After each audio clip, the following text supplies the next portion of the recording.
I have a question for you. Are you one of the 75% of women who've missed motherhood? 75%.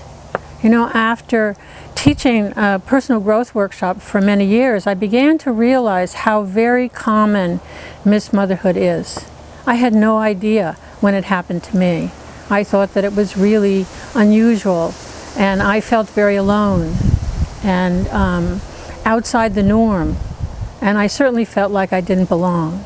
But in actuality, when you take all of the 5 categories of what I call missed motherhood, the time when a woman doesn't have a child when she might have, then it comes up to 75% of the women in our country, and probably around the world. So when you're looking at infertility and pregnancy loss through miscarriage or abortion, giving a child up for adoption, choosing not to have children, or just running out of time, which is just increasing in numbers right now in the United States, and not just the United States, but the Western world.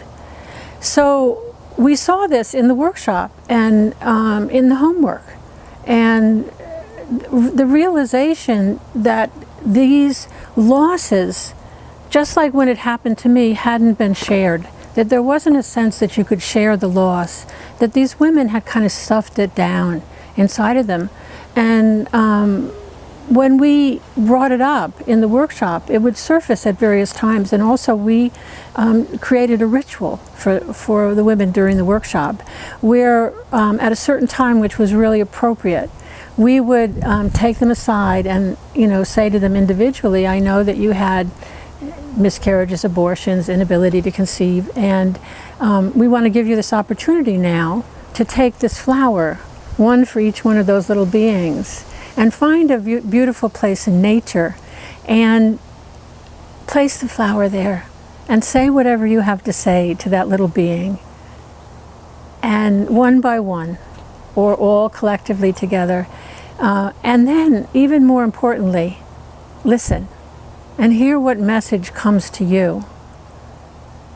I came by this ritual because somebody, a healer that I worked with in healing my own infertility, led me through something like that, not exactly that.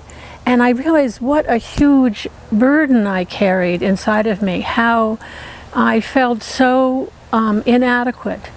And still, many, many years after I was told at 26 that I couldn't have children of my own, and still, even though I felt I had a great life, there was this loss that was buried within me, and grief.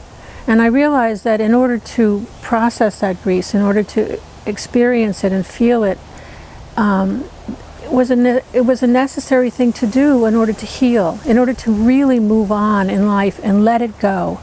That was the circumstance of my life. I couldn't have children of my own. And so what was really interesting about this ritual was at times women would, when we'd offer them the flower, they would just start crying, maybe 10, 20, 30 years after the incident. And they were stunned to realize how much grief there was inside of them. And after coming back from doing this ritual individually, they were just profoundly thankful